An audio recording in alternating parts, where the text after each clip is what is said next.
How you doing there? Welcome back to Babylon Talmud. Today we're studying Daf Mem Beis, Daf 42 of Masechta Gittin. Friends, Chevre,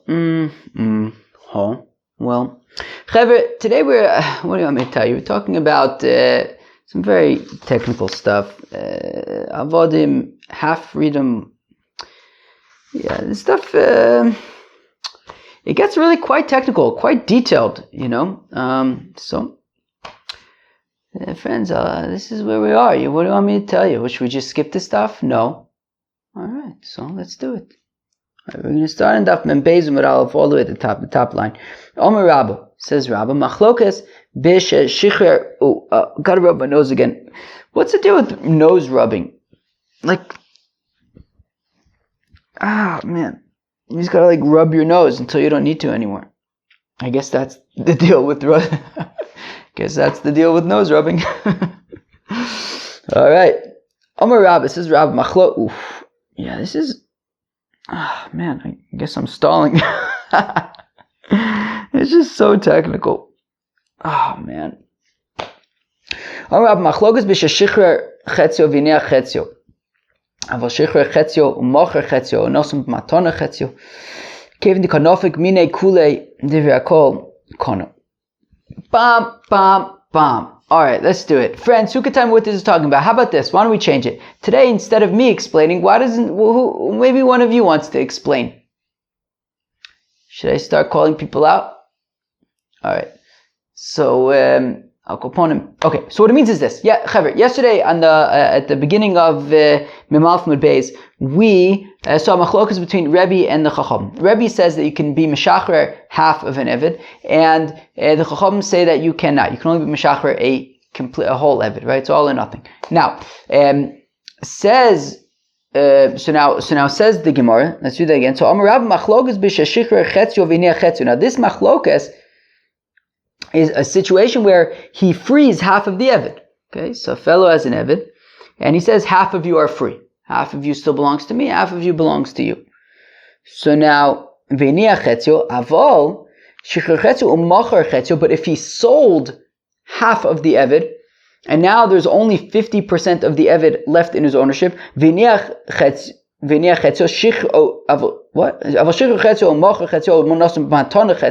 or maybe he gifted half of the Eved to his friend, to a friend of his, and he retains half ownership of the Eved, but then he frees 100% of that remaining half. Well, in that case, since after he is Meshachrer, that remaining 50% of the Eved, he no longer has any sort of part in the Eved at all. He is completely divested from this Eved. Even the Chacham would say that you're Kona. So again, this machloka is between Rebbe and the Chachamim about can you be Meshachrer half an Eved or not. That's talking about when he owns the whole Eved and then he frees half of the Eved and he still but even after he frees half of the Eved, he still owns half of the Eved. So Chachamim say that doesn't work. But if he sold off half of the Eved or he gave away half of the Eved to his friend as a gift, now he only has 50% ownership in the Eved. He then frees that remaining 50%. So he's only freeing, he's being Meshachrer Chatzi Avdo, he's freeing half of the Eved, but after freeing that second half of the Eved that he still retains ownership of, he's now completely divested from the Eved. Even the Chachamim will say, well, in that case, it is Shichr. That is okay. So let's read that again. That's if he freed half of the slave, but he retains ownership of the other half. The Chacham say that doesn't work. Rabbi says it's okay. But if he first sold half of the Eved to somebody else, or gave away half of the Eved to somebody else, and then he freed the remaining half of the Eved, Kevon de Kanofik Mine Kule, since after having freed the second half of the Eved, he is 100% divested from the Eved, Divrei Hakol Kono, even the Chacham would say that that the Eved is free, that half of the Eved is free. Now says Abai to Rabba, V'chulo lo plige, is this really true that when that if he's completely divested from the Eved, then even the Chachamim would say that it works. We have a brisa, one brisa that says Akosiv Nechosov L'Shnei Avodov Konu. So if you have a fellow who owns two avodim, he owns two avodim, and then he writes two documents. On one document he says, I'm giving all of my stuff to Reuven the Eved, and on the second document he says, I'm giving all of my stuff to Shimon the Eved. He then gives his mezakeh to a third party, both stars at once, and the third party receives it on behalf of the avodim. They both immediately, at the same exact time, they both receive 100% of the owner's property. Now, obviously, they can't both own 100% of his property. So, Memele, what happens is, each one owns 50% of the property, which means that Memele, each Eved owns 50% of himself and 50% of the other one. So that means that Reuven the Eved owns 50% of himself, but the other 50% of himself is owned by Shimon the Eved. Shimon the Eved owns 50% of himself, but the other 50% of himself is owned by Reuven the Eved. So what they do is they just free each other. They just free the remaining parts of each other, and now everybody is free. Okay. And so we have Be'etzim in this case. What happens? He writes these two documents. He gives that, he's mezakeh to both of them. So Be'etzim, he freed half of each one, and we see that it seems to be okay. Now afterwards, he owns no part in the avodim. Right, he's completely divested. Right, after he gives the two documents to the third party, and now the two avodim, split everything that he owns. So he doesn't own anything of his anymore. So he's completely divested from everything that he owns, including the avodim. And this brisa says that it works. V'tani idach, but we have another brisa that says, but we have another brisa that says that if a fellow says that all of my stuff is given to my avodim, to my two avodim, af atzmam lo kanu, it doesn't work. So my lab, harebi v'arabonus. We want to say that those are both the same scenario, and we have the two avodim, and he gives all of his stuff to the two avodim. In one case, we're saying that it works. In the other case, we're saying that it doesn't work. And in both cases, he's completely divested from all of his stuff, including from the avodim. And yet, one brisa says that's acceptable. The other brisa says it's not. So we want to say, how do you explain this? Well, the first brisa is Rebbe, where it's acceptable. The second brisa is Chacham, where it's not acceptable. So we see that even when he's completely divested from the avodim, it's still unacceptable according to the Rabbanon. Lo, nisht. Idi ve'idi Rabbanon, actually, both brises are the Rabbanon, are the rabbis. And therefore, when the first brisa says that Be'etzim, they each Eved gets 50% of the property, and then they just free the other one. So that's also the opinion of that's the opinion of the rabbis. And he's completely divested from all of his property, including the avodim, and they go free. Even though, after they receive, immediately upon receiving the property, they each only own 50%, i.e. 50% of each one is only free at that point, but still he's completely divested and it works. So Hada Amar Kulo, Hada Amar Chetzi Chetzi, but the difference is that in the first brisa, each document said that each Eved receives all of his property, right? One second. Wow,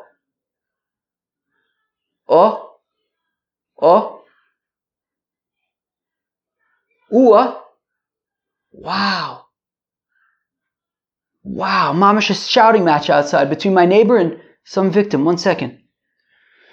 Okay, the shouting match seems to be over for now. By the way, something amazing happened last night. There was a group in the park making noise, and my neighbor was letting them have it, yelling and screaming, you're making a living at our expense, and everything like that. She digs into a person, she makes it, as I like to say, truth is, I kind of like when she does it because it keeps the people quiet, because you can't really win against her. I mean, when she goes at you, she goes at you. I remember one time, there was like a school in the park, and of course they were making a lot of noise, and she really dug into the teachers and told them how they're like a disgrace and an embarrassment, and the teachers, they felt terrible. And one of the teachers, mamish, came over like to say like, I feel hurt. And like, she did not care. He's like, we didn't mean it, like obviously they don't mean it. There's a bunch of kids in the park just making a lot of noise. But man, she rips into you. Anyway, she did not care that he felt bad. But yeah, I like to say like, when there's like noise in the park, it's like, I'm not going to say the name of my neighbor, but I say like, hey, let them have it. Let them wish they didn't wake up this morning, Like, she lets you wish you were never born, But anyways, the most amazing thing happened yesterday. So there was this group in the park and she was letting them have it. I think she lost. I mean, she didn't go down easy. By no means. I mean, because if you don't respond the first time, she'll come back 20 seconds later as if it was the first time. And she won't stop. She's persistent and she won't stop until you leave. But I think the people in the park won last night, actually. Yeah. I'll tell you, I was a little bit disappointed because I rely upon this neighbor to keep the people quiet. If she starts losing these matches, then I'm afraid things are going to get too noisy, even though they're already too noisy. But, okay. Well, that was a distraction. Okay. Anyways, Akuponim. So, oh my gosh. Okay. Yeah, the people around here. Okay. So, where am I? How do I get back into this? Okay. So, in the first brisa, where we say that that it works and that the avodim go free, that's because in each of the documents he gave all of his possessions to each Eved, right? So the first document says all my stuff goes to Reuven the Eved. Second document says all of my stuff goes to Shimon the Eved. And obviously they can't both get all of his stuff. So mainly each one gets 50%. But in the second document, it says half of it's going to Reuven the Eved, half of my stuff is going to Shimon the Eved. So apparently we have to be concerned. I didn't quite get this, but it's the kind of thing that like breaks your brain a little bit, or maybe not. Maybe my brain just isn't so strong. But they like both get the same half or something. I don't. Okay, so maybe they like both got the same half. What does it even mean? They both got the same half. What does it even mean? What does Rashi say? Right? He says, "Dilma chad b'chol chad." What the chetz nechas and kasav b'chol chad dilma chad palga kasav v'tarvayu v'ika shiur. Oh yeah. Okay, and then I see. And then he didn't completely divest. Oh, maybe that's what it means. So somehow if they're both got like the same half, then they're like not completely divested. What is it? I still don't really know what that means. So like Reuven and Shimon both got the same half of Reuven, let's say, which means that the other half of, maybe he only like gave away like half of Reuven. Like if he gives all of his property to, I think this kind of makes sense. If he gives all of his property to Reuven and all of his property to Shimon, so objectively he's completely divested from all of his property, including his avodim. But if he only gives away half of his property to each, well, maybe he gives the same half, which means he's retaining half of his property, including half of the avodim. So in that case, he's not completely divested. I wonder if that's the point, right? So we're concerned that maybe he gave away the same half, but he still owns half of it. So it's not like he's completely divested from all of his property. He's giving half to Reuben and half to Shimon the Eved. No, maybe he actually gave them both the same half, but retains half. I think that's pshat. Okay. Fine. Okay, so you could say that is all the Rabbanan, and the first case is essentially where he divested from all of his property, but the second case he didn't actually divest from all of his property, and that's why they don't go free. Fine. Where am I?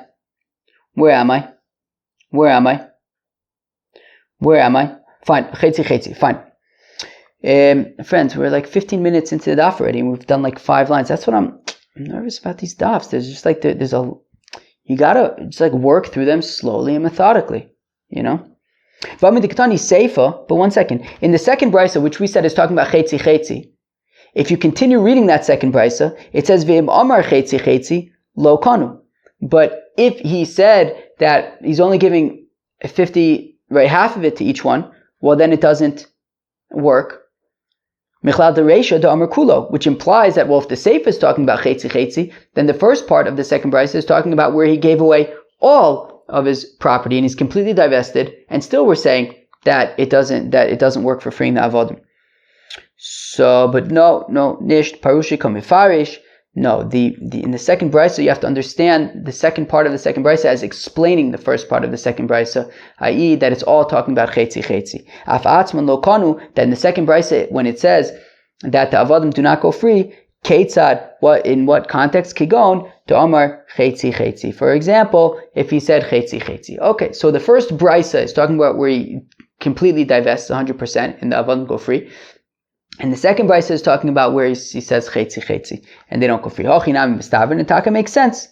Right? The Gemara wants to argue that, right, and this makes sense to say that the entire brisa is talking about chetzi chetzi, and that the entire second brisa is talking about chetzi chetzi, and the second part of it is explaining the first part of it. And the Gemara is going to actually say, don't get carried away, this isn't such a strong proof, but this is what we want to say is a proof. Hochinam mistaven the isa kadaitech reisha de omar kulo. Because if you want to say, like we thought originally, that the first part of the brisa is talking about where he divests 100%, and in the Seifa is talking about 50-50, well, hashta omar kulo lo kanu, well, if in the ratio of the Seifa we say that he's divesting 100% and still they don't go free, well then omar chetzi chetzi mi boya, obviously then if he says only 50%, he's only 50% divesting, so then obviously they wouldn't go free. So therefore, it must be that the entire thing is talking about chetzi chetzi. Well, I mishum ha lo iria. We say that is not a definitive proof. All right, people, quiet down. That is not an objective proof, because Tana Seifa ligaluye reisha. No, you can still say that you could theoretically argue that the ratio of this Seifa is talking about when he 100% divests, and the Seifa of the Seifa is talking about 50%. And don't tell me, well, if 100% they're not free, then obviously 50% they're not free. No, I need the Seifa of the 50% to teach me that the ratio is Davka talking about when he divests 100%, because I wouldn't have necessarily assumed otherwise if it only talked about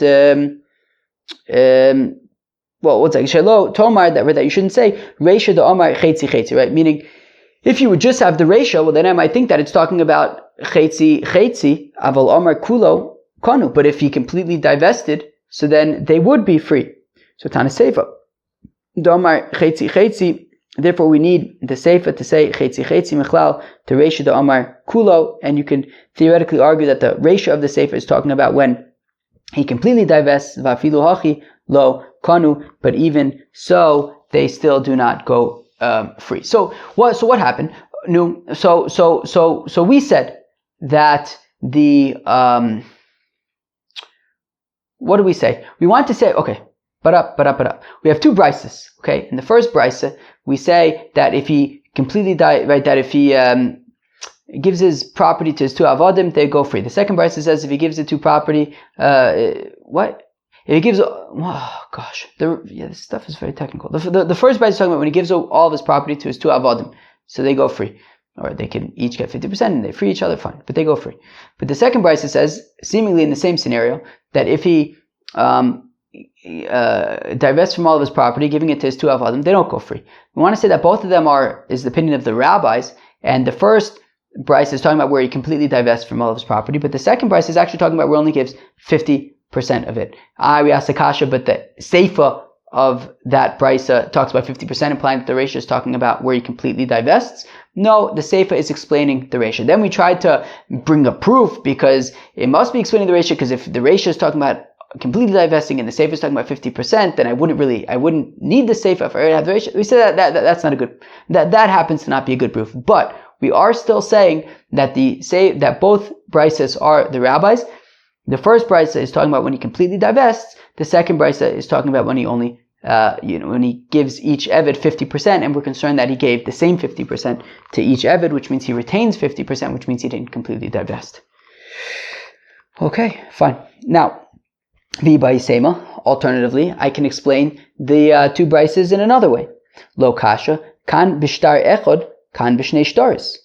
It depends if it is with one document or two documents. that in the first brisa where it says that the two avodim go free, it's because they were two separate documents. In one document he says, I'm giving all my stuff to Reuven the Eved. The second document he says, I'm giving all my stuff to Shimon the Eved. And then he gives the two documents to a third party, and he's mizaki, he receives it on their behalf, and immediately both Reuven the Eved and Shimon the Eved now each get half of his property. Fine. But if he writes in one document that he's giving his property to Reuven and Shimon the Eved, that does not work because, as Rashi points out, it says v'chosav lo sefer krisus. Right, you have to have one document for her. You can't have, if you have two wives, you can't divorce two of them with the same document. Each one needs their own document, and also by get shichur, each Eved would need the same document, and therefore the first brisa, which says that they go free, is talking about where they're two separate documents. But the second brisa, which says that they don't go free, it's because he wrote them both in the same document. So b'shtar echad my iriya chetzi chetzi, but one second. If we're talking about, if we said that the second brisa is talking about where he writes that each one gets 50%. But if we're talking about where he wrote them in the same document, then forget about the 50%. The fact of the matter is that it doesn't work because he wrote them both in the same document. So you could say no. Afilu Omar Kulo Nami Lo Konu. Oh, I'm sorry, so that's the kasha, right? So meaning, where am I? Where am I? Where am I? V'bai sema. I'm going to back up two lines. V'bai sema lo kasha kam b'shtar echad kam b'shnei shtaros. Right? The first brisa is talking about two documents. The second brisa is talking about one document. B'shtar echad my iriya chetzi chetzi afilu amar kulo nami lo kanu. But if in the second brisa it's talking about where he wrote them both in one document, so why does it have to be that he gave them half of his property? Even if he gave them all of his property, it wouldn't work because they're all in the same document. So achinami, so we're saying two things. Achinami kamer, you're right, we're saying two separate things. Af atzman lo kanu, that we say that when it's one document, so then they don't go free. But medvarim when b'shtar echad, it's talking about one document. Aval b'shnei shtaros kanu, but if there were two documents, then they would go free, right? When he completely divests from all of his property, including his avodim. So if it's written into one document, it's a problem. But if it's two separate documents, then they would go free. But even if they're set in two separate documents, if he says 50% in each one, then if it's 50-50, then even two documents, it doesn't work. So the Reisha and the Seifa, according to this opinion, in the second brisa, the Reisha and the Seifa are not both talking about chetzi chetzi. The Reisha is talking about 100% divestment. The Seifa is talking about 50% divestment. What it's saying is that when it's one document, even if he divests 100%, it won't work. But if it's two documents, then if he divests 100%, it does work and they go free. But even if it's two documents, if he writes that he's giving 50% to each of the Eved, of the Avadim, then it does not work because they might be both the same 50%. V'bai sema. Alternatively, a third option. Lo kasha kam b'vasachas kam b'zeh achar zeh. So it depends if he freed them together, like we've been explaining, right? That he writes a document that he's giving all of his property to Reuven and he's giving all of his property to Shimon, two separate documents, and he gives it to a third party at the same exact time, and they both go free at the same exact time. So they each get 50%. But if he does it one after the other, then it doesn't work. If he first, gives the document for Reuven and then for Shimon, it doesn't work. Bishlama basra lo koni do koni leikamo. So one second, I understand why Shimon the Eved won't go free, because when he gave all of his property to Reuven the Eved, so all of his property is ready to be given to Reuven the Eved, Shimon doesn't get anything, so Shimon doesn't go free. But elakama likne nafshe v'likanya lechavre. But let the first guy, who owns all of the property, so what should be the problem there? He should at least be able to go free, and I guess at that point he can also free his friend if he wants to. So if it's b'zeh achar zeh, what's necessary, right? Why do we say that neither one of them would go free? So rather let's stick with the first options, which were the first way we understood it was that the first one was that that they were both two documents. But the first way to explain it is that the first brisa is talking about where he divests from 100% of his property, whereas the second brisa is talking about where it's 50%. The second way I explained is that the first one is talking about where it's two separate documents, and the second brisa is talking about where it's the same document. Okay, fine. Now, where am I? Rav Ashi Omar, Shaini Osam Dikakari Luhu Avodai. So Rav Ashi has an interesting answer, which is that if you look in the second brisa, what does the second brisa say? Omer, it's like 5-6 lines into the page. Now, Omer, it does. If you look in that brisa, technically, right, and you're like paying attention to each word there, it says that I'm giving all my property to Ploni, my avodim. So while he's giving them everything, he's also still calling them his avodim, which implies that maybe they are still his avodim and he's not actually freeing them. So that's why it doesn't work. So I'm going to Rafram the Rav Ashi, but Rafram says to Rav Ashi, meh. V'dilma avodai shehoyu kvar. Maybe when he writes in that document avodai, it doesn't mean that they're still my avodim. Maybe it means that they were my avodim, but they're no longer my avodim. Milo Tanan. After all, do we not have a mission that says Akosef kono chosov la'avdo? We've seen this before. That if a fellow writes all of his property to his eved, he writes all of his property to his eved, yotze lecheres. Okay, so the eved gets all of his property, and the eved, including himself, and he goes free. Shi'er karka kolshu. But if he says that I'm giving all my property to my eved, except I'm retaining a property right over just a tiny bit of land. Well, if that's the case, we don't know which land it's referring to, so the eved can't get any of the land, because each little bit of land, we're like, well, maybe that's the part that he's retaining. And since and we don't say palgin and dibur, we can't split it up and say, well, so he's definitely not getting the land, because we don't know which part the owner retained. And since he doesn't get the land, he also can't be freed, right? We need, it's all or none. You can't split it. You can't say he doesn't get the land, but he gets himself. It doesn't work like that. So lo yatsu l'cheir. So Reb Shimon Omer, whereas Reb Shimon says, no, le'olamu ben chor. No, he would go free. And we can say, okay, he can't get the land because we don't know which part the owner retained for himself, but he can go free. Until he says that all my stuff is given to Ploni, my Eved, except for 1/10,000th of my property. That in that case, he doesn't specify that it's specifically land. He specifies it's some amount of my property, and maybe that some amount of the property is the Eved himself, and we can't know. So in that case, he doesn't go free. So what Reb Shimon is sort of focusing on is, whether you said 1/10,000th of his property versus like one bit of his land, right? He's what he's being medayik is on, if he talked, how he retained ownership of his land, of his property. But if he didn't say except for 1/10,000th of my property, right? Reb Shimon would say if he says except for one bit of my land, let's say, Kani, the Eved would go free. So Amai, Eved Kokarle. But what about the fact that if you look in Reb Shimon's language, it says Le'olamu ben chorin achoreko nechas anisun lefoni avdi chutz me'echad miboshaboyin. He's calling him his Eved, and the only issue seems to be the fact that not that he called him an Eved, but the fact that he said 1/10,000th of his property.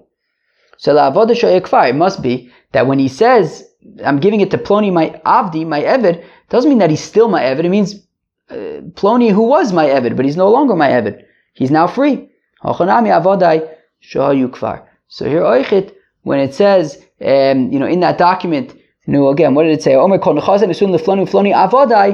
It doesn't mean that they're still my Avadim and they don't go free. It means that they were my Avadim, but now they potentially can go free. So meaning Rav Ashi, who says that the fact that it says Avadai means that they're still Avadim, that's not really a good proof, because it could just mean that I'm referring to those who were up until now my Avadim, but no longer.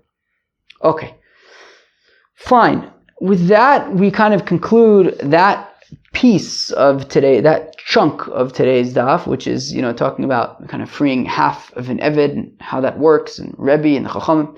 Now we get to another kind of thing around half Avadim and some very technical sugyas. Nagcho short. So if you have, going back to our Mishnah, which talks about a fellow who's 50% freed and 50% still an Eved. Okay, so let's say you have an Eved who's owned by two people, and one of them frees the Eved.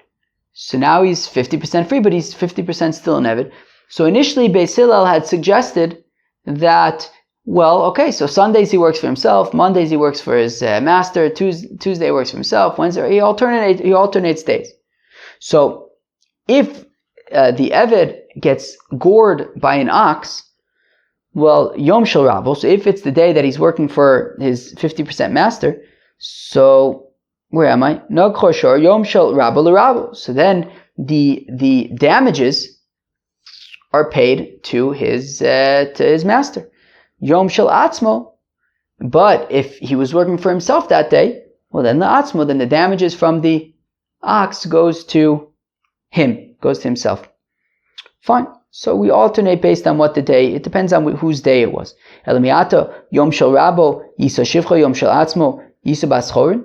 But if we're saying that basically he belongs to himself on his day and he belongs to his master on his master's day, so does that mean that on his day he could marry a Bas Chorin and on his master's day he could marry a Shivcha Knainis? Kilu, I don't understand. Did we just say that he's like, one day he's a slave, one day he's free? Like, is that, they like alternate? So, and for the Gemara, Isura lo ka'aminon. No, we're not talking about with regard to Eishes Ish, right? To Isur. We're talking about Mominus, right? If he gets gored by an ox, so who gets that money? But in terms of Isurin, right, and getting married, we don't say, well, he can marry a Bas Chorin, on his days and a Shifcha on his master's days. We don't say that. Tashma, come in here. Heimis, Misha Chetzio, Eved Chetzio Ben Chorin. If an ox kills, gores and kills somebody who's a 50% Eved, 50% Ben Chorin. So, now the halacha is that if an ox gores an Eved, it's a flat rate of 30 shekels. Flat rate. Now, if an Eved, if an ox gores a Ben Chorin, so then you evaluate the value of the fellow and you pay that to his family. So, Haim is Misha Chetzio Eved v'Chetzio Ben Chorin. So, if an ox gores and kills a fellow who's 50% Eved, 50% Ben Chorin, no saying Chatzi Knas l'Rabo. So what you do is you give 15 shekels to his master, v'Chatzi Kofer li'Orshav, and 50% of his Kofer, of his value, to his family, right? So since he was 50% Eved and 50% Ben Chorin, so 50% of the 30 shekels of the Eved goes to the master, and 50% of the Kofer goes to his family. Amai, but how come? Hachanami, why don't we say the same thing here? Lema Yom Shel Rabo l'Rabo, Yom Shel Atzmo l'Atzmo. Let's say the Zelbazach Darton. Do. Say the Zelbazach do. Let's say the same thing over here. Oichit. That's about all my Yiddish in that one line. Anyways, let's say the same thing over here. Let's just look at what day it was. If it was his master's day, so pay 30 shekels to his master. If it was his own day, so pay his entire kofer to his family. Shiny Ocha, it's different over here, the Kokalya Karna, since he's dead. Meaning, in the first example where he's still alive, but he got damaged by the ox, so in that case, so the damages would go to either his master or to him. But when he's completely dead, I guess it seems that it's a different story, and we don't. I guess in that case, he's not considered, I guess, owned by himself or his master, and we just split the payments between his family and the master. I don't totally get why there's that difference. Like, I don't understand substantively what the difference is, maybe like in terms of ownership or something. But okay, when he's still alive, so then we look at whose day it was, and then when he's dead, so then we just split him in half between his master and his family. Okay. Ve'elo heichi dami delo kakalya karna. So now, what's an example of when he doesn't die? Kagon sheiko al yado v'tzomso yado v'sofa lachzor. So, for example, if the ox gores his hand, and now his hand is unusable, but it's going to heal. Okay, so let's say you have a fellow, he's a guitar player, and he plays guitars at chasanas. And now he is gored by an ox in his hand, and now his hand is in a cast. He can't be playing guitar at chasanas.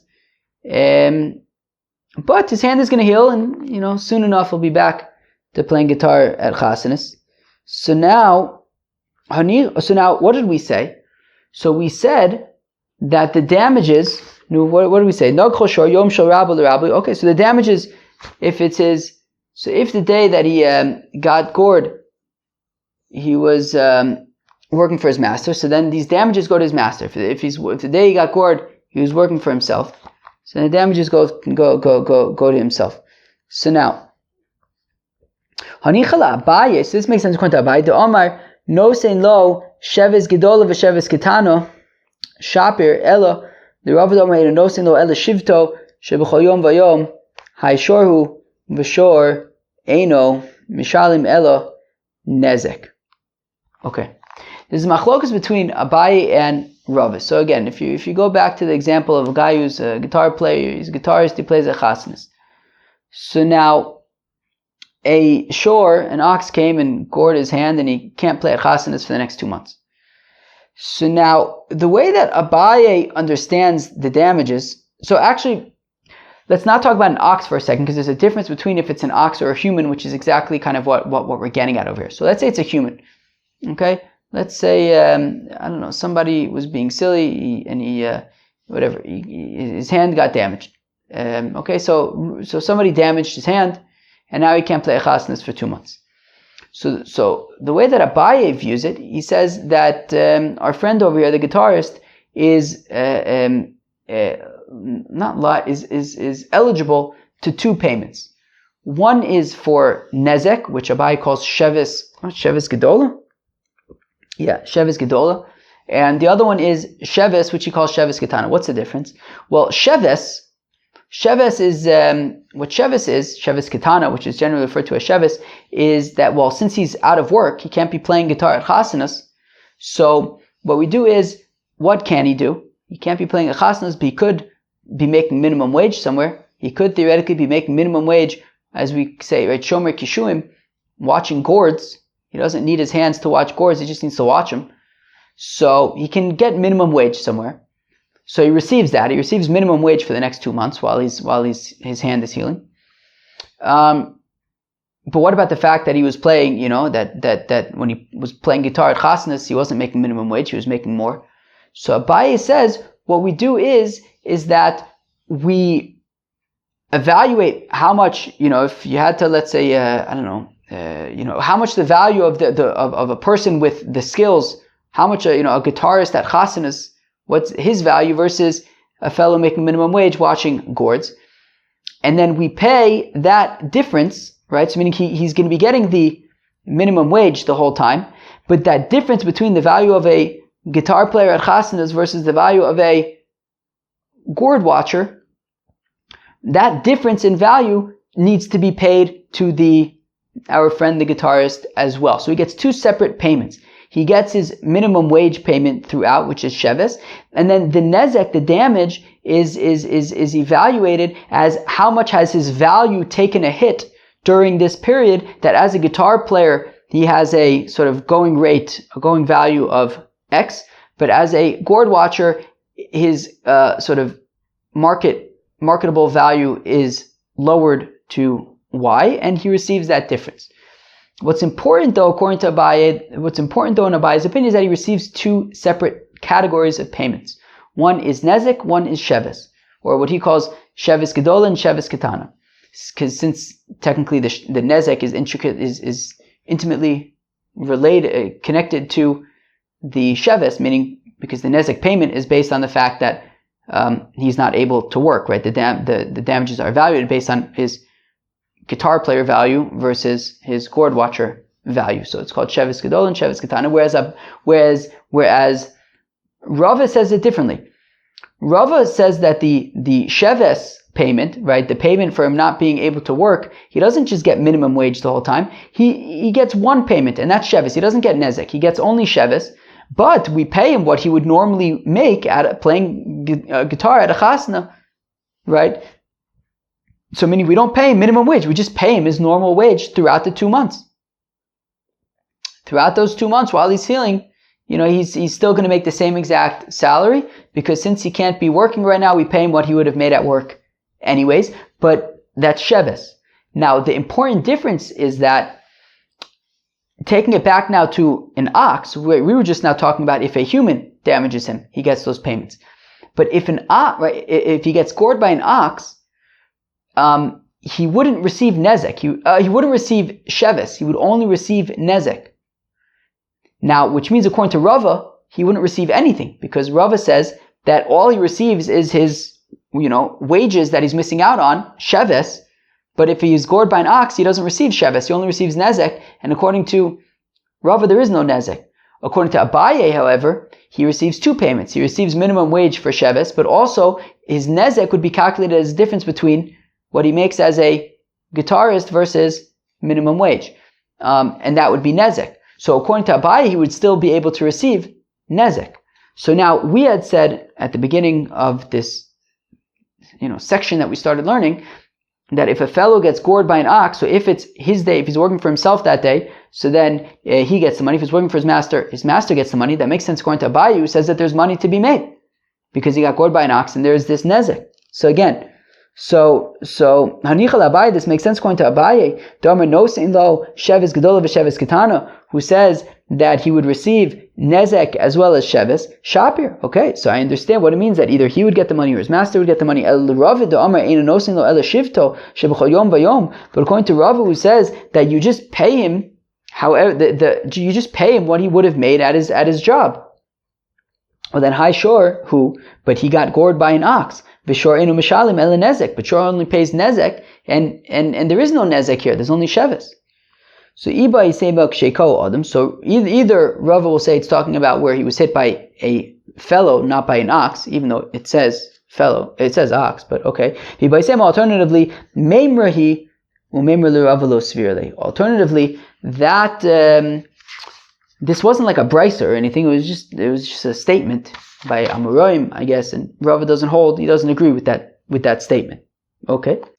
That's a kasha. Mu'ukav get shichur. So if you have a fellow who's missing his get shichur. So for example, if you have a fellow who says that he's being mafkir his eved. So okay, so his eved is free now, but he didn't yet receive his get shichur, so he can't marry any Jewish women or anything.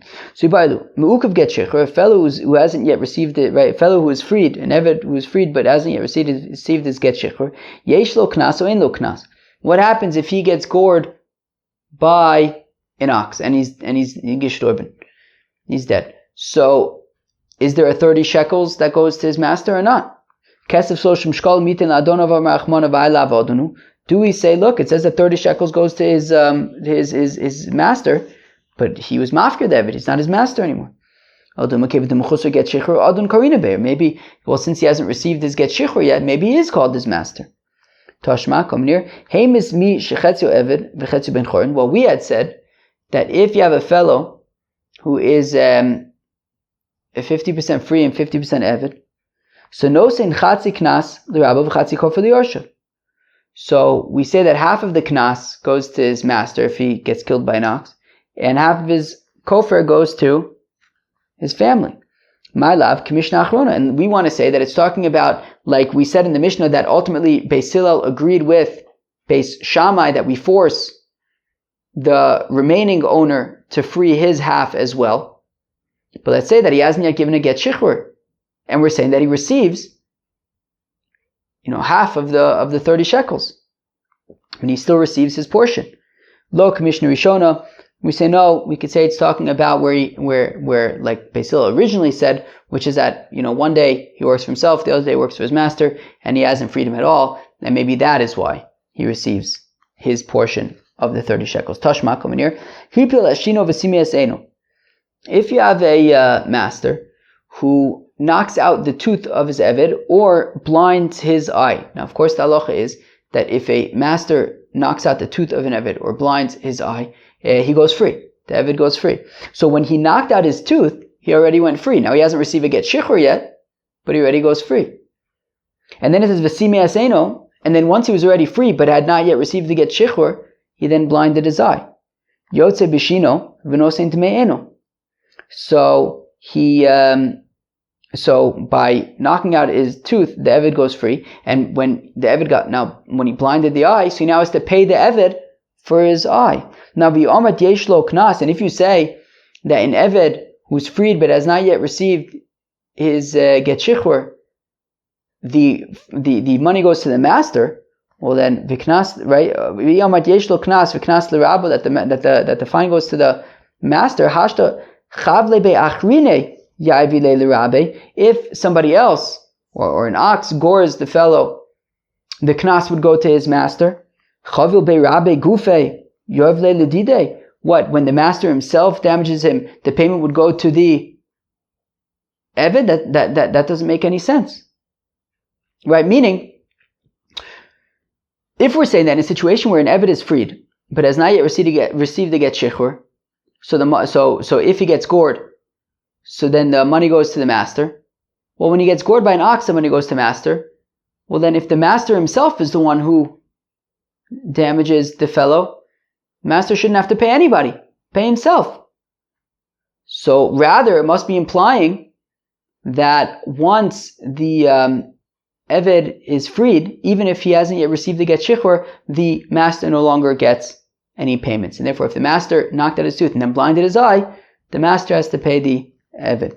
But Dilma Command Omer Eino Tzarech. But maybe though, the reason why the master needs to pay the Eved when he knocks out his tooth and then blinds his eye is because specifically when it comes to these things, when it comes to there are 24 parts of the Eved's body that if they become dismembered, the Eved goes free. And specifically in those regarding those, that is where you do not need to get shichur, right? So Dilma Command Omer Eino Tzarech. Maybe that's specifically because this brisa is like the opinion who says that when it comes to an Eved going freed because he was hurt, well then you don't need to get shichur. The Tanya is within the brisa b'chulon that by all these 24 body limbs, Eved yotze b'en l'cherus v'tzarech get shichur me'rabo divrei Rabbi Shmuel. So Rabbi Shmuel says that if when he gets dismembered, so then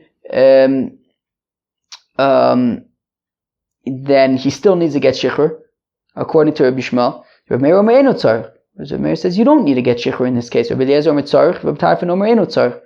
Rabbi Eliezer says you need to get shichur, Rabbi Tarfon says you don't. Rabbi Kiva Omer Tzarech. Rabbi Kiva says you do need to get shichur. Hamachrin lefnei chacham omer, and then the people who were sort of deciding the halacha by the chacham, they said, look, nirim divrei Rabbi Tarfon b'shein v'ayin.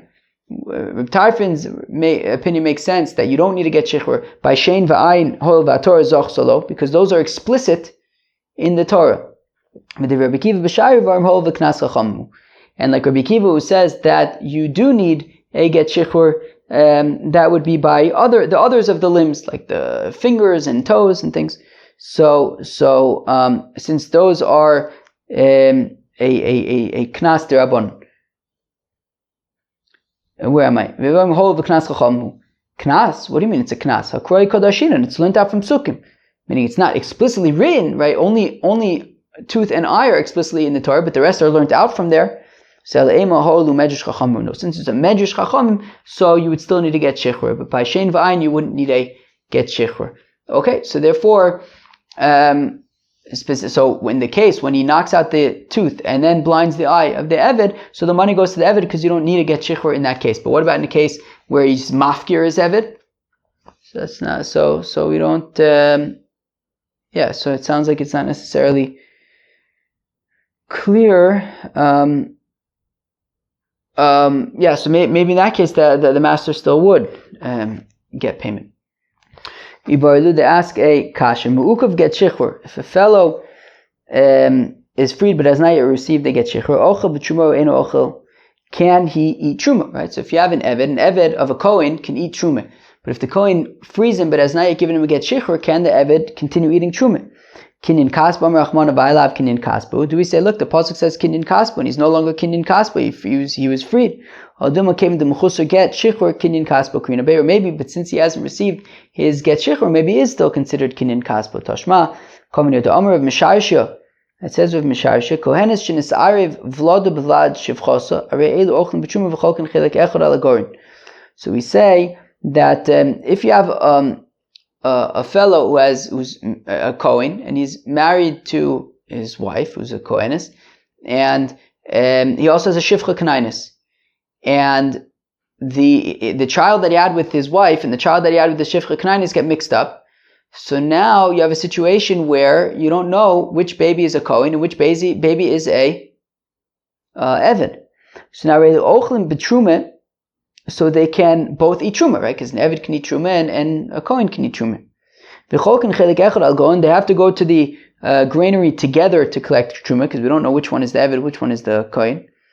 Higdilu ata'arov, right? And Eved can only collect Truma with the Kohen. Higdilu ata'arovos, when they get older, Meshachrin zeh, they can now, right, they just free each other, so Memele, they're both free, and you don't have to worry about being an Eved anymore. Fine.